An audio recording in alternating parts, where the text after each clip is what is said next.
2,000 years later. Hi everyone, welcome to our blog. So for today's video, let's talk about different topics like establishing a monitoring schedule with alert and action levels, verification and reappraisal of the system, documentation, and staff training. So without further ado, let's start with Few moments later. Planning your monitoring schedule. A comprehensive monitoring plan includes the scheduling of various system activities at different time intervals.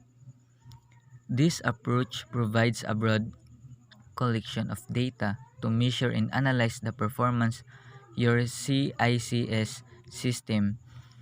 Plan for both dynamic monitoring and scheduled monitoring. Dynamic monitoring is on-the-spot monitoring that you can carry out at all times. This type of monitoring includes the following activities: observing the operation of the system continuously to discover any serious short-term deviation from performance objectives. And user feedback is essential for this activity. You can also use the Resource Measurement Facility (RMF) to collect information about processor, channel, coupling, facility, and I/O device usage. Obtaining status information. You can get status information about system processing during online execution. Using CICS Plex SM monitoring data. CICS Plex SM can accumulate information produced by the CICS monitoring facility to assist in dynamic monitoring activities. Daily monitoring measure and record key system parameters by monitoring data daily. Daily monitoring of data usually consists of counts of events and gross level timings. In some cases, the timings are averaged for the entire CICS system. Weekly monitoring. Periodically collect detailed statistics on the operation of your system for comparison with your system-oriented objectives and workload profiles. Monthly monitoring. Monitor and assess trends that are better reflected when tracked regularly over a longer period of time. Monitoring for the future. When performance is acceptable, establish procedures to monitor system performance, measurements, and anticipate performance constraints before they become response time problems. Exception reporting procedures are a key to an effective monitoring approach. alert and action levels. Most regulatory agencies requires environmental monitoring programs have established action levels based on the applicable guidelines and the review of historical data. Alert levels are also recommended. Some companies also choose to set levels for individual cleanrooms or sample sites. Typically, the action levels will be driven by the regulatory or industry guidelines. The alert levels will be driven by historical analysis of the environmental monitoring data.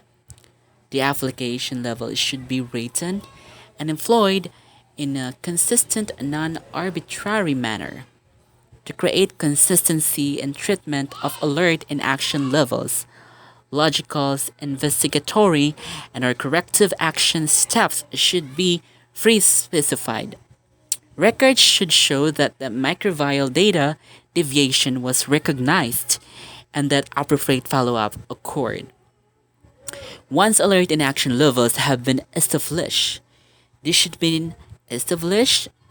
be periodically reviewed.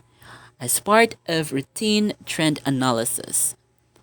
They may be revised to reflect improvements, advances in technology, changes in use patterns, or other changes.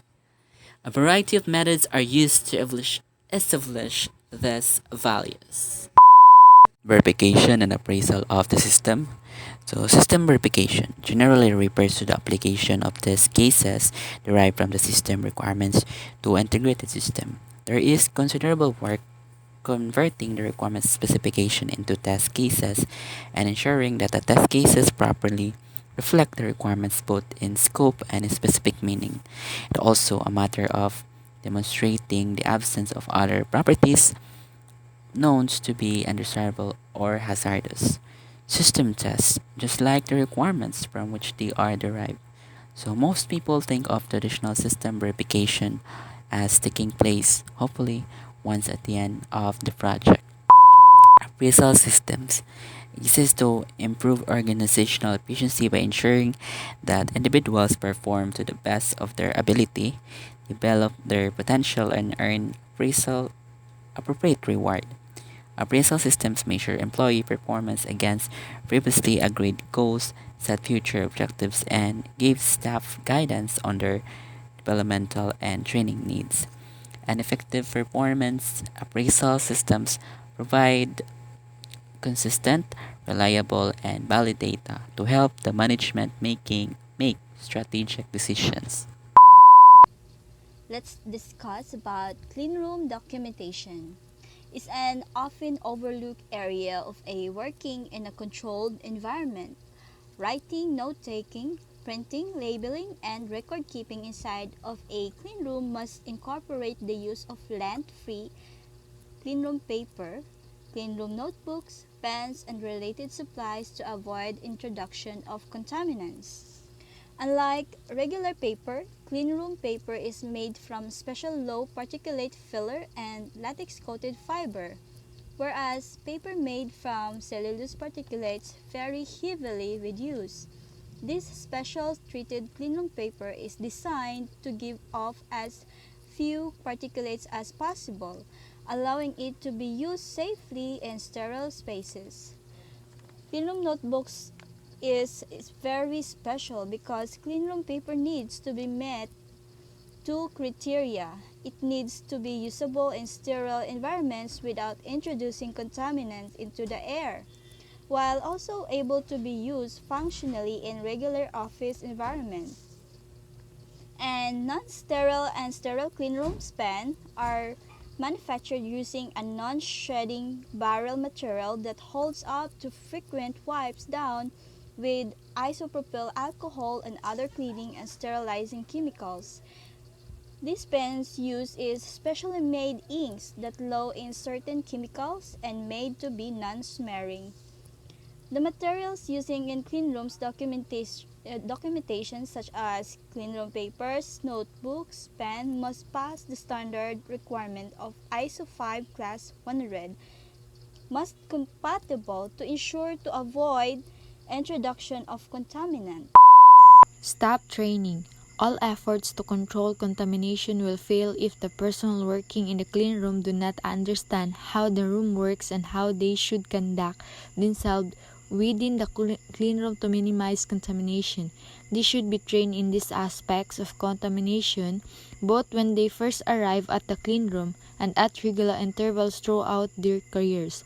Approaching a staff member about an inadequate personal hygiene in a task that most of us would avoid if at all possible. Staff must be made aware of the fact that cleanroom gowning and routine sanitation protocol is designed for best case scenarios and not to deal with lax personal hygiene. Operator would be wise to drill down into the detail of the level of personal hygiene practices expected of their staff, including first, no speaking or fiddling with their skin, while since an obvious etiquette, operator must not assume that everyone is on the same page or even aware of their own bad habits in the area.